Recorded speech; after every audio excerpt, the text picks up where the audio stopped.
So are we supposed to start the podcast? 1, 2, 3. Welcome to America's #1 podcast. Now that we're in Trump's America, you just get to gaslight everybody. Right. We are larger than Joe Rogan. We are the biggest podcasters in America. And that's why we say, caw. I think it's time. You think it's time to pull the whole thing out? Patriots, gay-triots, they-triots. Caw. All right, listen up. Pumps, what have you had it with? Okay, what I've had it with, which this is annual. If you're a 2-year listener, you know this is my annual bitch every November. Why are we putting Christmas before Thanksgiving? My neighborhood is full of Christmas lights. They're already on. On my walk this weekend, we have reindeers and Santa sleighs in front yards already. It's not been Thanksgiving. Can we not have Thanksgiving before Christmas? I've had it. Not to mention the radio stations, which I never listened to, but I was flipping through with sports. They're already full-blown Christmas. I've had it. Thanksgiving is first. That's the natural order. Thanksgiving, Halloween, Thanksgiving, Christmas. That's how it goes. We're rushing Christmas. I've had it. I have an answer for you. Okay, what is it? There was a war on Christmas. And Christmas won. Christmas won. Christmas big time. won. It won, and it continues to win. I even saw some stuff going up before Halloween. That's how resounding the victory has been. It was a knockdown, complete knockout punch. Thanksgiving, Halloween, you're done. Yeah. Christmas is the leader. Pretty soon, it's going to be year-round Christmas. I just feel like it makes things go too fast. I don't like it. I like to observe the natural order. Let me tell you what I've had it with. Okay. I've had it when people ask you a question like, what is your favorite movie? What is your favorite meal? What is your favorite song? I don't have it narrowed down to a favorite. Right. I like a bunch of different shit. Quit asking me what my favorite is. I want to do away with this type of questioning because the person who has asked the question thinks, oh, I've got to give a really good answer here. Right. And from now on, I'm going to say that's a stupid question. There are literally millions of movies, millions of songs, and millions of different types of meals.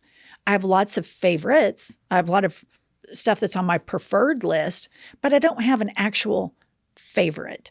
Like I was asked this question recently, and I'm just like, this is a stupid question. What's your favorite movie? Well, I have a ton. I probably have 40 that I like equally the same.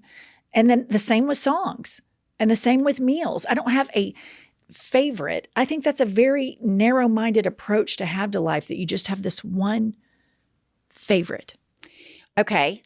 What about when somebody asks you that question, like, what's your favorite movie? And you tell them, and then they start telling you how that's a terrible movie. Like they argue with you about what your opinion is about something subjective. Have you ever had that happen? Yes, which is why I'm not answering these questions anymore. It's just like, shut it down. I'm going to flip the script and say, what's your favorite stupid question?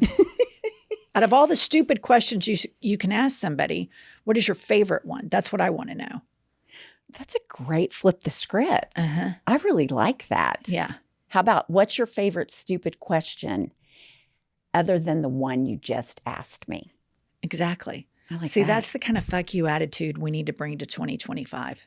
I right like there. it. I'm all in. Welcome to I've Had It. I'm Jennifer. I'm Angie. She is the star of the show, a podcaster that far surpasses Joe Rogan and Call Her Daddy and all of those. She is the most famous woman in all of podcasting. I am so famous that I am the #1 podcaster with all WWE fans and UFC fans. I'm their favorite. I agree. So listen up, patriots, gay-triots, and they-triots. Caw! All right. You know, I think everybody was paralyzed and sad, licking their wounds and moping around because of this election. And I know I sure was. Oh, gosh, yes. But I want all of you to know that, number one, we are still on the right side of history. Nobody can take that from us. And number two, we have to stop with the politics, integrity politics. And we need to begin the fuck you politics. Fuck you for lying to the American public. And for all of those people that were lied to by MAGA, and all of those people that are going to get marginalized by MAGA, do not be mean to them online.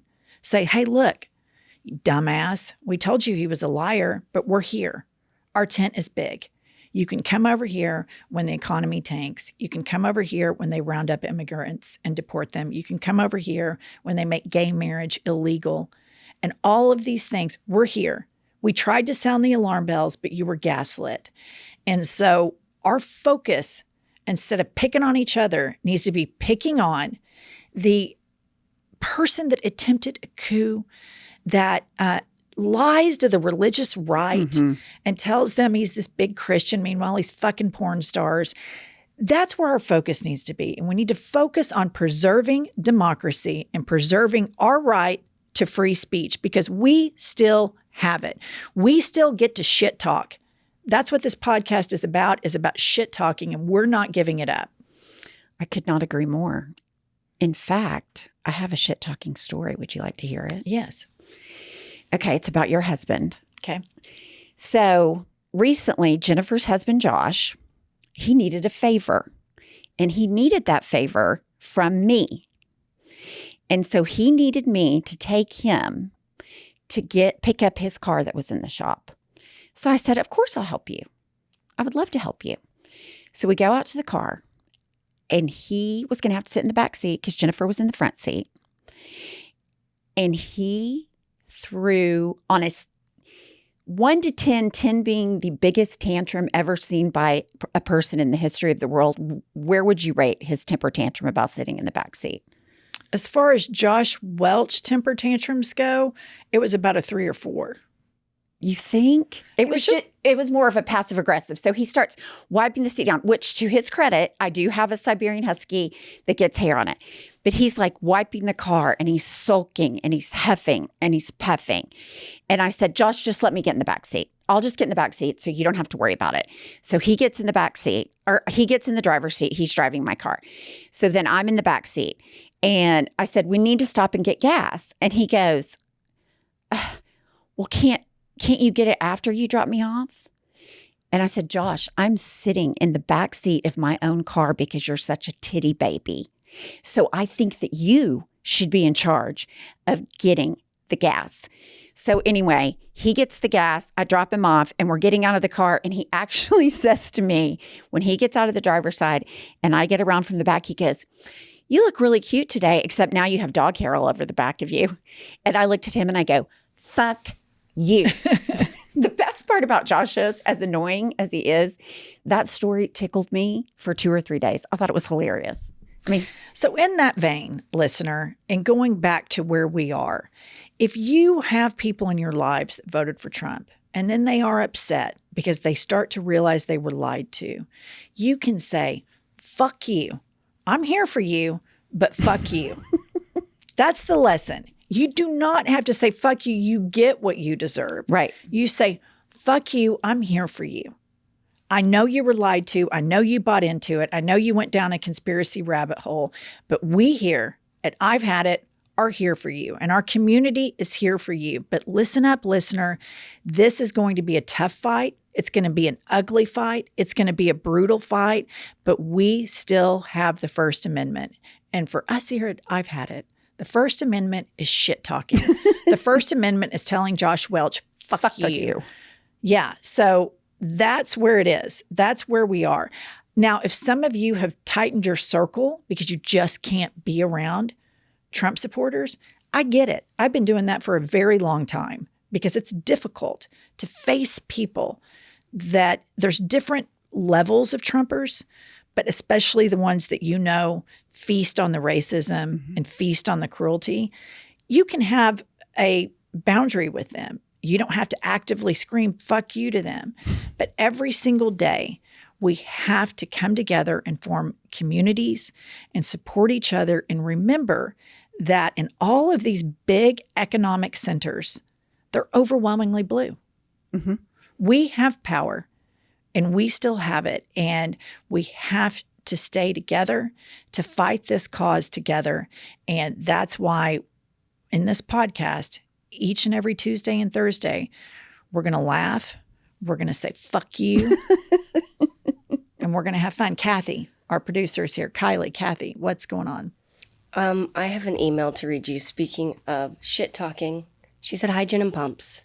I've been meaning to write this to you for more than a year, but after Election Day, I thought this story might raise your spirits. Who doesn't love a literal shit show?" To give you some background, I started teaching at a new school, and my biggest issue with this new school is that the only staff bathroom was a prison-style gang bathroom with 25 stalls and 0 privacy. Well, on October 10th, 2023, I was standing talking to a colleague when all of a sudden, I felt like maybe I needed to use the bathroom. Before I could take a step, something inside of me burst and I had diarrhea running down my legs. I sprinted to the bathroom and went to the furthest stall. Pretty sure I left a trail into and out of the bathroom. I then sprinted out of the building to my car and called the office to say I was sick and was leaving immediately. I put an old beach towel down on the car seat and started my 35-minute drive home. Oh, no. You may be wondering what this has to do with you. Well, on the day in question, you had just released a new episode and I put it on in the car to distract myself from the smell. Unfortunately, that episode included a long discussion of the Delta shitter who trailed diarrhea down the aisle of an airplane en route to Barcelona. I was screaming answers back at you as you talked about all the questions you had. Like, what did you eat? A frozen burrito. What were you wearing that it just spilled right out on the floor? A dress. I eventually made it home, threw out the towel, dress, shoes, and even my bra, which was technically unaffected, but still somehow complicit. But the question still haunts me. How do you know my life? Were you in that bathroom? What the fuck? I've had it.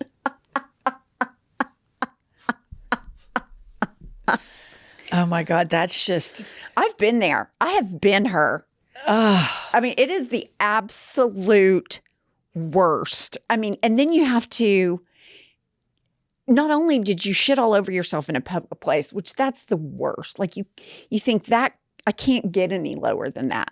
But then the next thing you know, you're having to hide the evidence in a public restroom. And then you're having to slink to your car.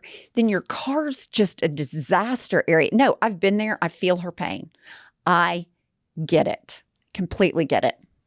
Yeah. I mean, those are the stories that are going to keep us going. Yeah. That's right. There. You know, if she can push through her explosive diarrhea, if Pumps can shit in a styrofoam cup on the side of the highway, we can get through 4 years of Trumpism. That's right. I mean, we can do it. We listener. can do it. We can do it. We have together. A special breed of cynicism that we can all come together and fight this together. Our cynicism collectively equips us to deal with what's about to come. Our listeners are tough. We are tough. Yeah. She fought through the explosive diarrhea and made it home. What I love the most is she's answering questions back while she's driving.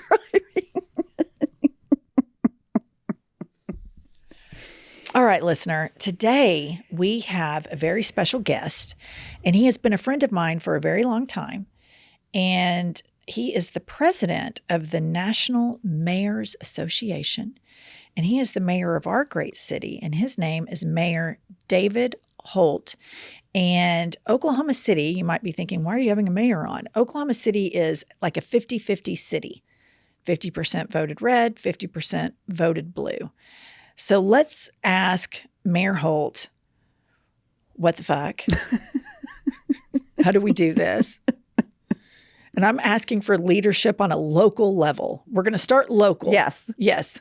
Just micro starts, build to the macro. And I have a lot of questions for him surrounding airport management that I want to address. Right. So without further ado, we're going to have to do a little switcheroo in the chairs for our YouTube viewers. Pumps is going to have to come over here next to me.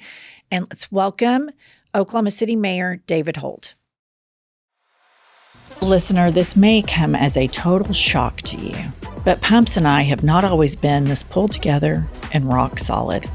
In fact, we used to be rather screwed up, wouldn't you say, Pumps? I would say damn near psychotic. Totally. And we have written a cell phone expose. One could even say it's a manifesto. And the book title is Life is a Lazy Susan of Shit Sandwiches. In all sincerity, we share a lot of our struggles that led us to this grand stage where we can talk about petty grievances. You can click the link below in the show notes to pre-order your copy now. I am so happy that the temperature is cooling. As you walk down the street, your feet are crunching in the leaves. But what really is the cherry on top of all of this is a Mongolian cashmere sweater from Quince, and they start at just $50. It's amazing how great Quince products are. My favorite are the soft denim items, and then they have great leather jackets. And Quince only works with factories that use safe, ethical, and responsible manufacturing practices. And of course, they have premium fabrics and finishes for that luxury feel in every piece. Also, everybody, Quince is about 50 to 80% less than other vendors. Get cozy in Quince's high-quality wardrobe essentials. Go to quince.com/hadit for free shipping on your order and 365-day returns. That's QUINCE.com/hadit to get free shipping and 365-day returns. Quince.com/hadit. Pumps, when I think about what our podcasting life was like before Shopify, I just think about breathtaking incompetence. There's no question we were breathtakingly incompetent. We were overwhelmed at the thought of shipping, packaging, all the things you have to do to sell merchandise until we found Shopify. Listener, nobody does selling better than Shopify. It is the home of the #1 checkout on the planet and the not so secret with Shop Pay that boosts conversions of up to 50%, meaning way less carts going abandoned and way more sales going cha-ching. So if you're into growing your business, your commerce platform better be ready to sell wherever your customers are scrolling or strolling on the web, in your store, in their feed, and everywhere in between. Listener, upgrade your business and get the same checkout that Skims uses.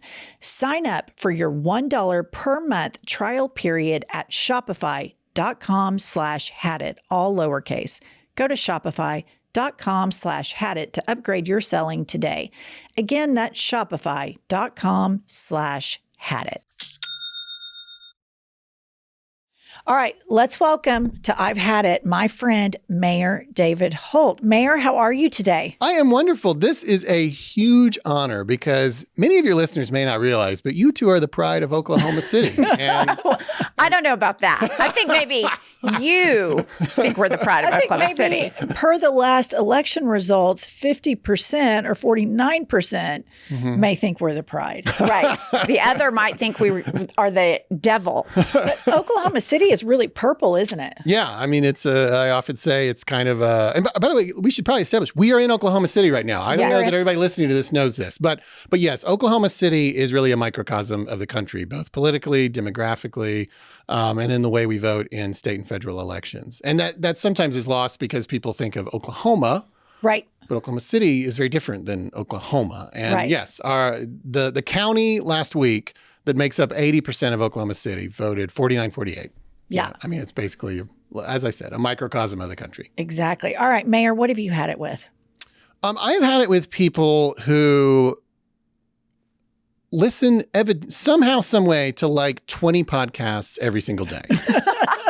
And because I'm going to tell you, like, I'm going to listen to this. Yeah. It will take me 2 to 3 months to get through to get through this 30-minute podcast. Yeah. I mean, I don't understand. I will talk to people and they're like, oh my gosh, you got to listen to this podcast. I'm like, okay, I'll try to block out some time sometime in January to do that for you. But you will talk to people, and I'm sure now you're in like really deep in the podcast world, I'm sure you talk to people who listen to like what seemingly seems like 40 podcasts a week. And I know the games of like, speeding it up and all that to try to make it more efficient. But again, I have no concept for how people do that. And I live in a city where I'm in the car, obviously, all the time. Right. We're always driving. And yet still somehow that does not work out for me. So I've had it with these braggarts claiming that they can listen to every podcast under the sun in a record amount of time. Yeah, quit overachieving, listener. Only listen to I've Had It and I've News. There's one podcast. How many do you listen to?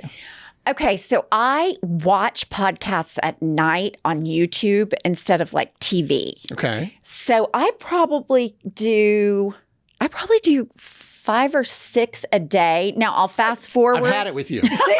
I've had it with you. That's what I'm saying. You're full of it. You're totally making that up. You're reading the synopsis. No, are there synopsises? I guess there are. Yeah, in the YouTube notes. Yeah, no, I watch them online on YouTube. That's what I do primarily. And then I ride around the car with like 1 or 2, depending on how much I'm in the car. This would stress me out. This is me saying like, I want to try to read 6 newspapers a day or something. Like it can't be done. What you're doing is impossible. Well, Aren't you a lawyer too? Like how? Yeah, She's America's greatest legal mind. Yeah, so I'm starting a Right new here, law firm based in called Oklahoma City. Me Mom Meet Curtains.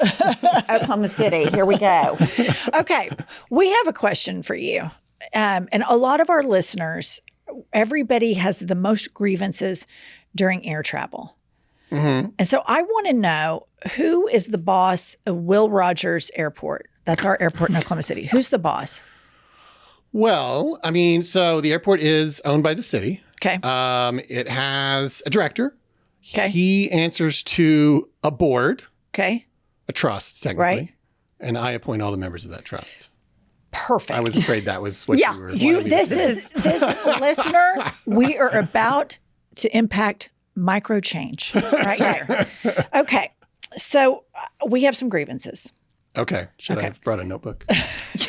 No, you can forward the podcast to your friends that listen to 40 podcasts. a Right, day. yes. Yeah. Could you Okay. transcribe this for me? All right. The first question is, who is the jet bridge operators? Wait, we are really getting into the weeds. We got to get into the weeds because these are things that I think we can impact change in people's lives that are nonpartisan. I Yeah, think sure. both sides of the aisle can come together Yeah. for this. So when you have a city like Oklahoma City that's not like O'Hare, Sure. you pretty much know what's arriving, what's leaving. There's not a whole lot of planes. When a plane arrives on time and the jet bridge operator takes about 10 minutes to connect the jet bridge to the plane, Okay. where do we complain? To whom do we complain? Is that you? So, To the so you're this board saying of you've directors? parked, We're parked. you're at the terminal, but you feel that there's a 10-minute gap. Correct. Is it possible that your concept of time is just actually a little off? It's always possible that we're the problem. Always. Never rule that out. But we travel a lot for Yeah. this podcast. And I will say that sometimes even the pilot says, well, folks, I don't know. We're waiting on the jet bridge operator. It could be more like a staffing issue, probably. It's not necessarily that the guy or gal is there, like, and just the jet bridge is banging against the building and Right. they don't know what they're doing. Right. It may be that, like, there's only so many jet bridge operators and we'd love to have more. But I mean, I find in lots of things, and I'm sure you're Right. having the same experience, we're all understaffed. You know, that would be Yeah. my first hypothesis. Obviously, I can Okay. try to run this down for you. Can you troubleshoot this for us? Workshop it. Tell them about what happened the other day. Okay, so we arrive in Oklahoma City. We're on time. Mm-hmm. And as you know, it's not a booming like 50, 60, 70 planes landing at the same time. Uh-huh. So we pull up and park just away from all the gates. Uh-huh. And they said, our gate's not ready for us yet. So we sat for 20 minutes waiting for a gate while there were at least 10 to 15 other gates Free gates. that were available. American. Yeah. But we were like, she and I, of course, were bitching to each other, like, why wouldn't we go to another gate? This seems so inefficient, blah, blah, blah, blah, blah, blah, blah. And this guy turned around and goes, I think it's going to be real soon. Like he was trying to put a pacifier in our mouth. A fellow A passenger. fellow fellow passenger passenger was was just trying to like, calm these down. ladies are God going to bless go him. bananas. What a great guy. Trying to. Yeah. Well, but here's my point, is the ability in business to improvise. Mm-hmm. So you pull up and the pilot's like, well, folks, looks like this plane's delayed pushing off, blah, blah. Why didn't people within the airport say, let's just push them to gate 6 because we were supposed to go to gate 5 or whatever it was? Or like, let's just open the emergency exit and throw the inflatable Exactly. slide down or something. 'Cause That's now you're I talking. would have loved these that. gals, That would've been gotta get on faster. with their day. They got podcasts to listen to. They don't have time for this crap. Can you tailor the airport for us? Please? Yeah. You know, well, I don't know. Your viewers and listeners right now are like, well, I think I'll just catch the next podcast. I think this one's gone a little too far into the Airport weeds weeds. for me. But no, I think, you know, you also have to consider that some gates are controlled by different airlines. And like all the gates are not necessarily available to an American Airlines flight. Gotcha. You know, Okay. like That they makes They have sense. kind of their little world. You know, when you walk to the airport, like there's United, there's Delta, there's Right. Southwest, you know. Right. So anyways, I'll take all this under advisement. Great. Thank you. One final grievance Yeah. regarding the airport, and then we're going to move on to something else. But one final thing, if y'all ever remodel the airport, Yeah, if okay. you notice when you walk down to the gates, like if you're heading down to the very end of the airport, tile floors with grout and roller bags. Yeah, I know. Keeps you awake. Yeah. It's there so you don't fall asleep. Yeah. I think the It's like those rumble strips on the side of a highway. Yeah. Exactly. exactly. Terrazzo, I think, I know it's expensive, but I think terrazzo is more, we're not going to have that many gates. I think our city always invests in spending in the city. I think a nice, smooth terrazzo to Got it. replace that tile floor with all that grout because it's awfully I noisy. know, my wife says the same thing. Okay. I think this has been a great advertisement for Oklahoma City. And I think that people who come, I want them as they roll their bag through our airport upon their arrival to visit because they want to see the hometown of this podcast. And then suddenly when they hear that, they'll go, oh, that's it. That's it. That's what she was talking Yeah. about. And I think actually it may become more of an identity for us. Maybe we can make it go viral. Right. The clicking. What of the airport am I in? Click, click, click. And everybody puts on their TikTok and Instagram, and everybody knows by the sound that they're in OKC. See, I like where your head's at. You should be in charge of the city. Okay. All right. I want to move on to something else. So, listener, Oklahoma City has been going through a bit of a renaissance, and everybody votes to invest in the city. We have this all-star basketball team, the Oklahoma City Thunder. There's a lot of beautiful development going on in downtown Oklahoma City. And there is an art installation in downtown Oklahoma City. It is a ring. It's a circle. Are we even taping this, or was this you just needed a meeting with me? Is this actually it's real. Is this real? It's is real. This even It's real. Hello. Is this thing on? Okay. It's a listener. It is a circle that's in like a median. And if you think about the way OKC is spelled, no, it's like an art circle. Okay. Okay. Okay. And it says OKC, OKC, OKC all over it. I'm familiar. I can't believe you're not using the. And then it's spelled, if you commonly- think about it, COCK, COCK, and it's the shape of a ring. Yeah. And Mayor, I apologize for my language, but somebody else put this there. It's called the cock ring. I'm familiar. Listener. I'm familiar with this landmark in our Okay. city. Yes. Okay. I want to know who cleared this. Yeah. Great question. I think it came in just before I took off. Had to have been. And yes, it is definitely one of those things. It was more private sector driven. There's actually like some sort of air conditioning units or something that it's blocking Okay. that are inside of it. Okay. Yeah, I think it's one of those things where it's like, it kind of happened, and once it had, it's very expensive and probably not worth it to undo.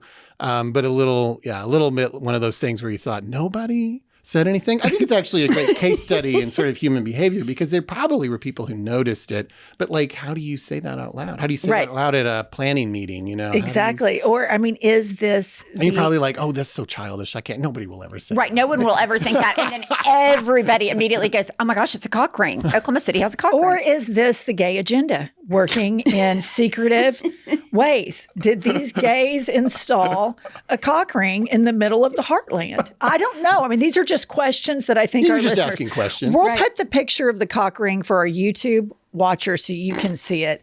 But anyway, listen, listener, it isn't a beautiful little intersection of all of this development that's going on in downtown Oklahoma City. But you are the boss of all the mayors, right? Well, I will be. I'm the vice, and that's not necessarily how I would describe it, but I understand what you're referencing. I am the vice president of the U.S. Conference of Mayors. I will be the president in June. Oh, that's so amazing. So we were in Pennsylvania and we were in Scranton and their mayor comes up, introduces herself to us, Paige, and she immediately says, do you know David Holt? And I said, I do know David. I know him very well. And we took a selfie and sent it to you. But you're very popular among other mayors. Well, we love each other. We're all very popular amongst our class. I think that we all feel that mayors get things done, that we work together well across bipartisan lines, that we really take pride in the effectiveness the effective government that's happening in a lot of cities, maybe in some contrast to the state and federal level. So yeah, Paige Cognetti, Scranton, PA. I'm That's sure right. now she's got to put in the investment of time to listen to this podcast. Right, because that's right. She got a shout out. Add it to our schedule. One thing she said, and I wanted to see what you thought about this. She said mayors are pragmatists more than they are politicians. Would you agree with that? Oh, absolutely. Yeah. No, I mean, like, we can't define success by a press conference or a great tweet, like we have to get things done. And too often it seems, especially in legislative bodies at the state and federal level, it's like, yeah, people just, they've lost sight of what actually an accomplishment looks like. Actually doing something, And mayors don't have that option because a lot of what we do is absolutely integral to your daily life. Like, if we treat the job like performance art, your trash isn't going to get picked up, your water's not going to come out of your faucet, your police and fire protection isn't going to arrive when you need it. And so like we have to take this deadly seriously. And we often, represent communities like Oklahoma City that are like 50-50. So we can't say, well, we're just going to side on every issue with the Republicans or the Democrats. We got to find ways to work together. So yeah, no, I think we're very pragmatic. And so sometimes we upset the extremes, but a lot of times mayors are elected as they are in Oklahoma City in a system where everybody can vote. This is really important to an effective electoral system where everybody can see all the candidates and all the candidates have to face all the voters. And that's what we do in Oklahoma City and in a lot of cities. We don't go through a closed partisan primary. So I can build a coalition of normal Republicans, Democrats, and independents, really the 70% of Americans in the middle who just want to work together to get things done. That group doesn't really have a mechanism to speak with one voice in most other races, but they do in Oklahoma City. And so we just govern differently. We govern for the normal people, the 2/3 in the middle. And we see it through the continued passage of initiatives like you just referenced that have made the city a better place. And the cock ring. Yeah. I'm just kidding. Not a maps project. No, but but right now, I think a lot of people, half the country, half of your city are feeling really sad and isolated and maybe like they don't fit in, maybe like they don't belong. And as mayor, I follow you on all the social media, and we've been friends for a long time since before you were mayor. You always make a point, if it's Gay Pride Month or the Pride Parade, to be inclusive and to say, I, as your mayor, am here to celebrate with you. Yeah. If it's Ramadan, you send out a tweet. And if it's some of the Jewish holidays, the Christian holidays, you always make a point because you realize that so many of your citizens of this city are not the exact demographic and sexual preference and gender and all of the stuff that you are. And I think that that's a really important component that's going to help people get through this, is to know that on local levels, people that actually live around you accept you and want to see you as being equal and want to see your life as being fair to everybody else's.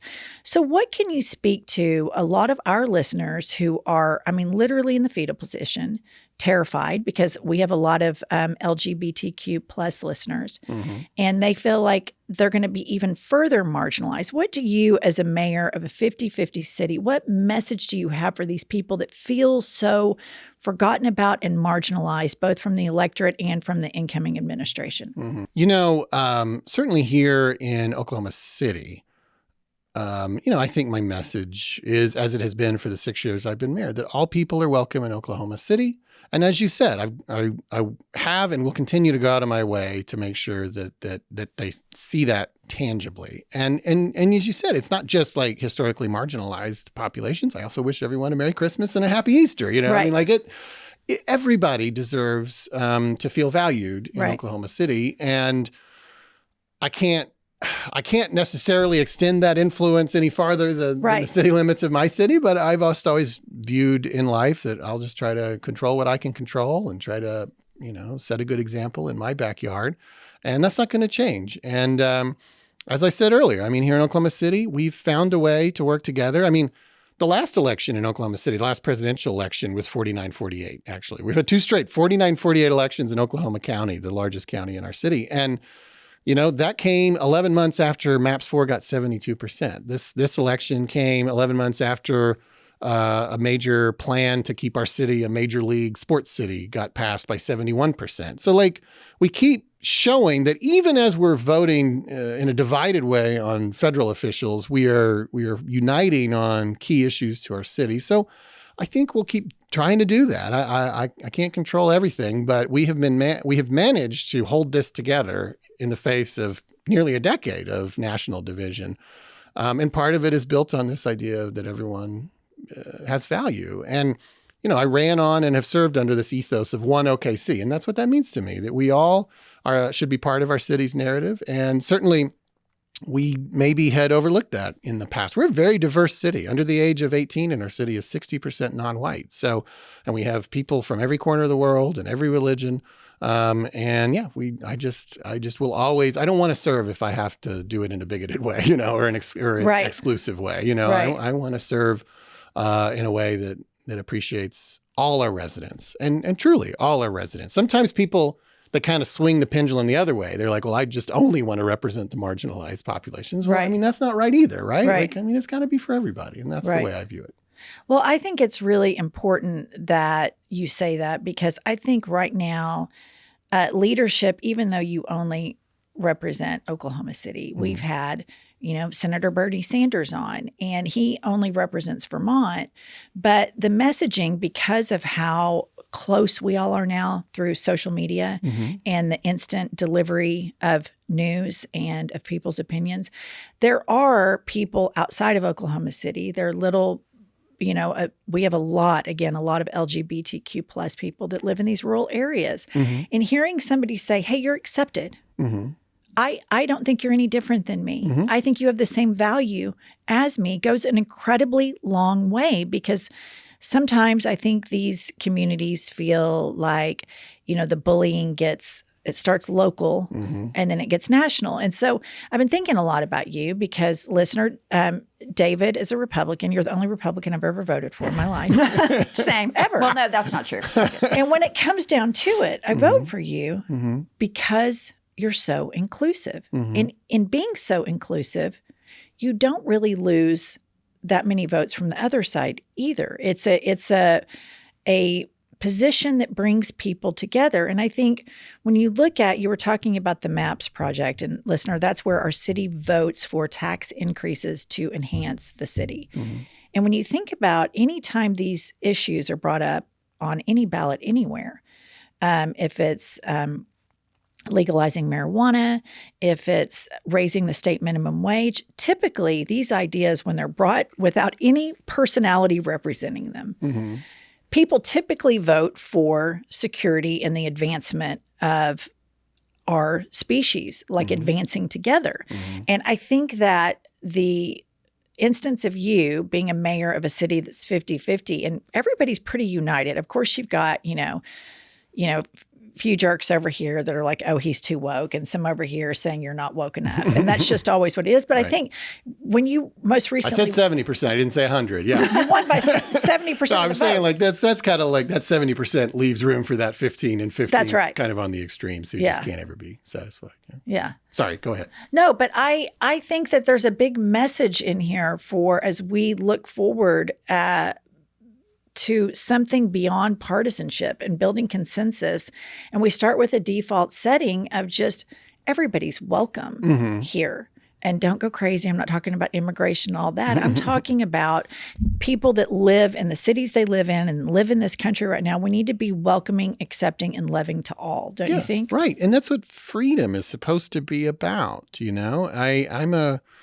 said, I'm a registered Republican. I served as a Republican in the state Senate. Part of what drove me early in life to that perspective was a strong belief in personal freedom. And freedom isn't freedom if you're expecting everybody to live their life exactly like you live yours. That's not freedom. You need to protect the ability of your friends and neighbors to live differently. And that's freedom, And so anyways, I think that's ultimately what drives me, and also just a belief in equal opportunity, and that everybody's a human in this city and deserves equal opportunity. Doesn't mean equal outcomes, but they certainly deserve equal opportunity. And that's not going to come if we're not, welcoming and inclusive.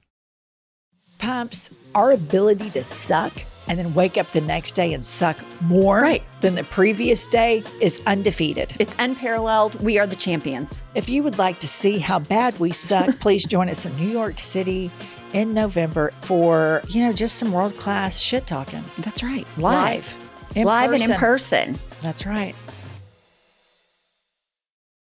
Pumps, our dog's diet is so important to us, and making sure that they have food that they find to be delicious. And I want to know that it's healthy as well. I cannot begin to tell you how happy I am with my subscription with Sundays. Sundays is a delicious dog food that my dogs love, and it doesn't have to be stored in the refrigerator or freezer. It's air dried, and it has like a resealable bag. Cha-Cha and Tubbs cannot get enough of it. The best part about Sunday's food for dogs for me is that it's 90% meat and 10% superfoods and 0 synthetic nutrients. And did you know that other dog parents are reporting noticeable health improvements in their pups, including softer fur, fresher breath, better poops, and more energy after switching to Sundays? Unlike other fresh dog food, Sundays does not require refrigeration or preparation because of their air drying process. You just pour and serve. Listener, get 40% off your first order of Sundays. Go to sundaysfordogs.com/hadit. That's sundaysfordogs.com/hadit, or use the code HADIT at checkout. All right, now we're going to play a game with you called Had It or Hit It. Okay. Oh my God. Welcome to Had It or Hit It. I would hit it. Had it. Had it. I hit it every day, sometimes twice a day. Had It or Hit It podcasts. Oh man, will this even air if I don't say, You'll be censored. if I don't say hit it? Reality is had it. But hit it is Okay. Had it or hit it, the Oklahoma City Thunder. Oh, hit it. Yeah. No, we're very excited for the Thunder. As we sit here, there's been some injuries just in the last few days, but, it's okay. Playoffs aren't till April. We'll get it together, and the season started very strong. Oklahoma City Thunder could be on a championship run this year. People could be visiting to watch the Oklahoma City Thunder and get the click, click, click, click, click, click. That's in right. the airport. That's right. And Yeah. I can assure you after this podcast episode, the jet bridges and the gate situation, I think that's all going to be fixed. You just got to get that terrazzo. Okay. Had it or hit it, self-checkout. Oh, I was thinking of that from like a mental health standpoint. We should all engage in some self-checkout. No, you mean actually, I'm good with self-checkout. Is this a controversial issue? Sometimes Sometimes it is. When they want you to tip yourself, I don't like that. Have you had that yet? Oh, you mean I was thinking like Walmart or something, but you mean like when they tilt the screen towards you. That's a tipping culture. No. Like at CVS, if you go to CVS right now and self-checkout, it'll ask you if you want to leave a tip. CVS? Yeah. Are you sure it's not the donation, the forced philanthropy? I'm 100% sure. It's 100% sure. No, I think I'm hit it, but you've given me some food for thought. Let me ask you this. Yeah. Do you think if you are doing the self-checkout, you're the one working, do you think you should get a discount?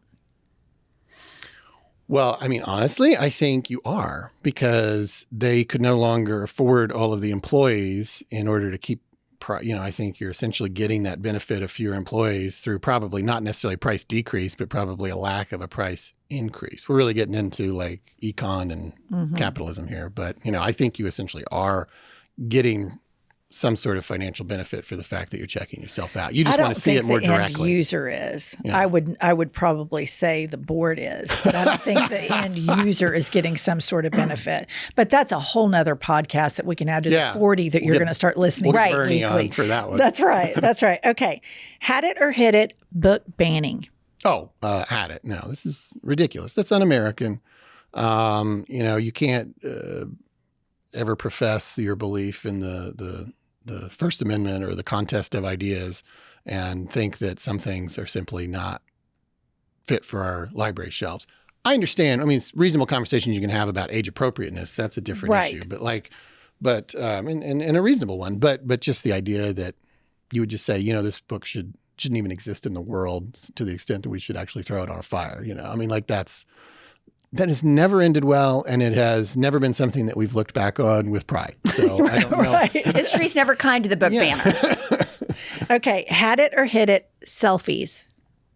I'm pretty big selfie guy. 'Cause sometimes you just don't have a staffer nearby to take your pictures, so you just got to do it yourself, So I like it. I don't have a problem with that, and I mean, I'm kind of a human selfie stick, I mean, you're I'm the tall. one when it's a group, I'm the one. I'll get on the right and I'll do it, because I'm the one with the long arms, and Yeah. so I got no problem with that. People think sometimes politicians take too many selfies, but we got to show we were there. It's all about holding up the celebrating whatever it was, who or place that we were at, I think politicians right now need to be anywhere, everywhere, all at once. I think you got to flood the zone. You got to do podcasts. You've got to do newspaper. You've got to do all of it. I think the media has changed in the way people get their news, and a lot of that is generationally. And so I think selfie it up. Okay, last one. Had it or hit it, equality. Oh, yeah, hit it. Yeah, for sure. Yeah. And as I said earlier, this is a society and a country that doesn't necessarily guarantee equal outcomes, but it absolutely guarantees equal treatment under the law, equal opportunity economically and in every other way. And so to me, that's what defines equality. And I'd like to think that as long as I'm the mayor of Oklahoma City, that's an ethos that will come from the very top every day consistently. Well, Mayor Holt, thank you so much. Did you have a question? I could talk. No, I was just sitting here thinking I could talk to you forever. I kind of feel better after I talk to you. Wow. Well, that's very. I mean, yeah, because I've been kind of on a downhill slide. I'm not going to lie, Mayor Holt. It's been rough. Well, I wrote a piece this weekend for the Oklahoman that Oklahoma City, and maybe this is going to be translatable to a lot of other communities. There's so many good things happening here, and I know the frustrations and disappointment that people might have about national politics, but this is where your life is lived. And if you've got something good that you can work with other people on in your own communities, find that as your outlet and your place for solace, I think, right now. And we certainly have that in Oklahoma City. So, I encourage everybody in Oklahoma City, regardless of who they voted for president, to keep finding ways to work together here. And let's get good things done in our community. And I think that's a statement that could be made in every city across the United States. Mayor Holt, thank you so much for joining us on Oklahoma City's hit podcast. Right. Yeah. The pride of Oklahoma City. The pride. Yeah. Pride of Oklahoma City. No, we are very proud of your accomplishments in this arena, and I'm sure it will last for years to come. And I've enjoyed watching it, and I'm just so grateful to sit here now today. And one last very selfish shout out. I'm very well acquainted with two of your biggest fans. My wife, Rachel, who runs United Way here in Oklahoma City, and also her cousin, Christopher Carroll in PA, who is a huge fan and will now will squeal with delight with that his name was just mentioned on this podcast. You got some street cred. I love that. I love that. All right, listener, thanks so much for listening. Come see us in New York City at Town Hall Theater this Saturday, a matinee, because we care about your sleeping schedule. Pumps, tell them. We will see you next Tuesday and Thursday. I'll tell you what I've had it with. Let's hear it. I've had it with that. Listen up, patriots, gaytriots, and natriots. We have a new podcast that has dropped. It's called iHip News. It's Monday through Friday, every day, 15 to 20-minute hot takes on the political landscape of the United States of America, always served with a side of petty grievances. We are on all the available platforms, Apple, Spotify, Google, whatever you get your podcasts, and YouTube. Please go rate, subscribe, and review so that we will chart upwards with America's greatest legal mind. Pumps, what does an eagle say? Caw-caw! A little bit more enthusiasm. Caw-caw! That's it. That's Caw-caw! That's the patriotism that this country needs right there.